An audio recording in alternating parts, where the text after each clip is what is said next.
Voici les dessous des émissions de télé-réalité. L'exemple, c'est donc Secret Story, musique.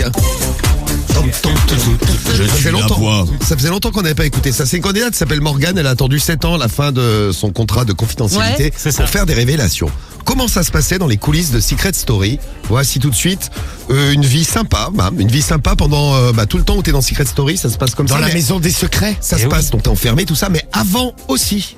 Juste avant l'émission, pour pas que les candidats parlent. Une semaine avant le début de l'émission, je serai placée en isolement dans un hôtel avec un agent de sécurité qui me gardera 24 heures sur 24. Protégé. Donc, quand on va aux toilettes, on n'a pas le droit de fermer la porte. Et quand on prend notre douche, cette personne nous regarde. Oui, je vous regarde. Absolument, oui, je suis sur ma chaise. Bonjour, je m'appelle Patrick, je suis agent de sécurité à Secret Story.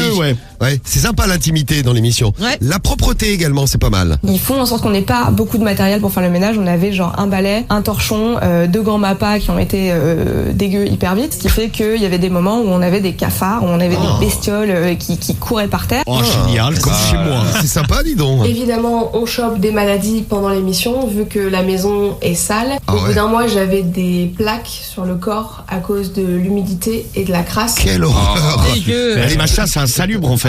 Ouais, et puis ils font tout pour que ce soit complètement insalubre, ils font tout pour que les candidats puent. On avait 30 minutes d'eau chaude par jour pour se doucher, sachant qu'on était 18 et qu'on avait que 2 douches collectives. Et du coup, il y avait des gens qui se lavaient pas et qui se trempaient dans la piscine pour se rincer. Ça devait être sympa ça. Et une question qu'on se pose tous, le sexe. Est-ce qu'il y a du sexe dans la maison? Oui.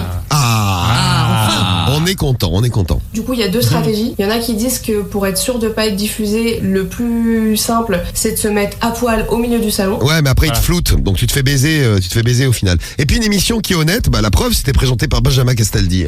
Pendant un prime de ma saison, il y avait des candidats qui étaient placés sur le plateau derrière Benjamin Castaldi. Et au moment où l'huissier lui a apporté l'enveloppe avec le nom du candidat sortant, soi-disant, Benjamin Castaldi a pris l'enveloppe, il a ouvert, il a regardé le papier. Et là, les gens qui étaient derrière lui, ils ont vu qu'en fait le papier dans l'enveloppe, il était complètement blanc et qu'il y avait rien du tout. Mais c'est normal, il sait pas lire.